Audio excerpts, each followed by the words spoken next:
US investment green card. $800,000 must have legally documented money. Exit period after 3 years. Shuda LP 6302946180.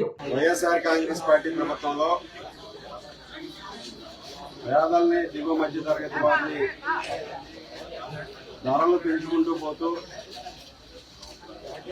విపరీతమైనటువంటి ధరలను పెంచి నిత్యావసర వస్తువులకి సంబంధించి ధరలను పెంచుకుంటూ పోతూ బాదుడుగా పరిపాలన సాగించినటువంటి జగన్మోహన్ రెడ్డి గారు మార్కెట్లో సామాన్యులు ఎవరికి కూడా సరైనటువంటి ధరల్లో సరసమైనటువంటి ధరల్లో నిత్యావసర వస్తువులు అందనటువంటి పరిస్థితి మనందరం కూడా చూసాం. ఈరోజు తెలుగుదేశం, జనసేన, బీజేపీ కూటమి ప్రభుత్వం ఏర్పడిన తర్వాత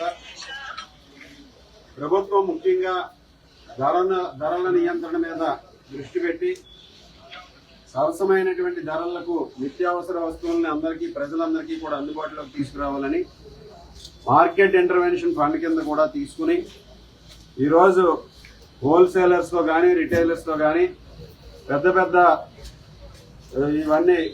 షాపులతో కానీ మాట్లాడి ముఖ్యంగా ముందస్తుగా కొన్ని నిత్యావసర వస్తువులను ముఖ్యమైనటువంటి వాటి మీద ధరలను తగ్గించే విధంగా ఈరోజు వారందరితో కూడా చర్చించి ఈ రోజు నుంచి మార్కెట్లో రైతు బజార్లు, అదేవిధంగా కొన్ని సెలెక్ట్ చేసినటువంటి రిటైల్ షాపులు, అదేవిధంగా పెద్ద రిటైల్ షాపులు వాటన్నిటిలోనూ కూడా కందిపప్పు, బియ్యం ఓపెన్ మార్కెట్లో ధరలు తగ్గించి ఈరోజు ప్రభుత్వం అందుబాటులోకి తీసుకురావడం జరిగింది.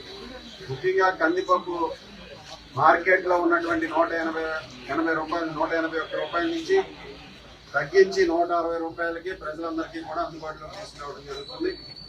అలాగే ఏదైతే సోనా మసూరి బియ్యం ఉందో, సన్న బియ్యం, దానికి సంబంధించి 55 రూపాయలు నుంచి ఈరోజు 48 రూపాయలకి ఈరోజు అందించడం జరుగుతుంది కేజీ.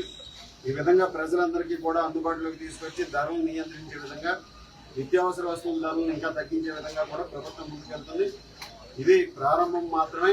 రాబోయే రోజుల్లో మిగిలినవి కూడా ప్రభుత్వం ఆ రోజు హామీ ఇచ్చినట్లు ప్రజలందరికీ నిత్యావసర వస్తువుల ధరలని తగ్గించే విధంగా కూడా చర్యలు తీసుకుంటుందని సందర్భంగా తెలియజేస్తుంది. మరిన్ని వీడియోస్ కోసం ఛానల్ ని సబ్స్క్రైబ్ చేయండి. లేటెస్ట్ అప్డేట్స్ కోసం వాట్సాప్ ఛానల్ ని ఫాలో చేయండి. అండ్ లింక్ డిస్క్రిప్షన్ లో ఉంది.